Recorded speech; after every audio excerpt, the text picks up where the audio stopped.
24 का क्या है, two ring have their moment of inertia in the ratio of 2:1 and their diameters in the ratio of their respective masses will be.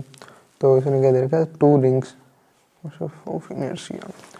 तो एक बार के लिए देखो, एक चीज़ देखो क्या है, अगर डायमीटर 1 बाय में डायमीटर 2, इनका रेशियो क्या दे रखा है, x/y दे रखा है, x/y दे रखा है एक बार के लिए मान लो। तो रेडियस निकालने के लिए क्या है, radius is equal to diameter by 2, तो इन दोनों के बाय में 2 कर देंगे तो ये रेडियस क्या आ जाएगा, रेडियस r1 r2। तो रेडियस 1 बाय रेडियस 2 क्या हो गया, x बाय में 2 y बाय में 2।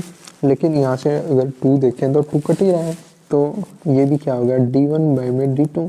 तो रेशियो दोनों का सेम रहेगा, डायमीटर का भी और रेडियस का भी। ये सिर्फ इस चैप्टर में नहीं, आगे आने वाले चैप्टर्स में भी काम आएगी ये चीज़, जैसे फ्लूइड्स में खासकर। तो देखते हैं अब का डायमीटर का रेशियो दे रखा है और साथ में दे रखा आई का मान। तो यहाँ से देखें, फॉर एग्जांपल मैं एक चीज़ बताता हूँ, इन दोनों को डिवाइड कर देते हैं। आई को मान लेते हैं mr², क्योंकि आगे चाहे कुछ भी हो mr² तो हमेशा रहता ही है। अगर हम एक बार के लिए मान लो, अगर रिंग के यहाँ से दे रखा है सेंटर से तो 1 हो जाएगा, और ऐसे दे रखा था ml², तो लेकिन वो तो कट ही जाएगा अगर डिवाइड करेंगे तो। m1 बाय में m2 स्क्वायर नहीं है, 2 है mr²। तो इन दोनों का रेशियो तो हमें दे रखा था i1 और i2 का। i1 का रेशियो क्या है, i1 और i2 का रेशियो क्या है, कहाँ पे गया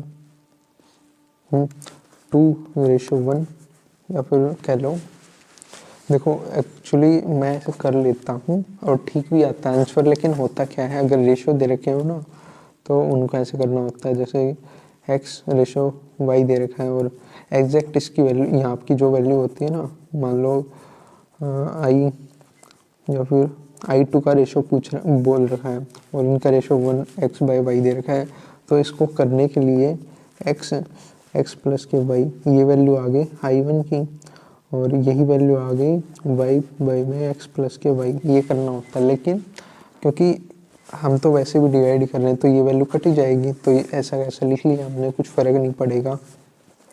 तो m1 बाय में m2 इक्वल टू नहीं है, r1 बाय में r2 स्क्वायर। r1 और r2 का अगर देखें रेशियो तो क्या दे रखा है इन्होंने, 4:1।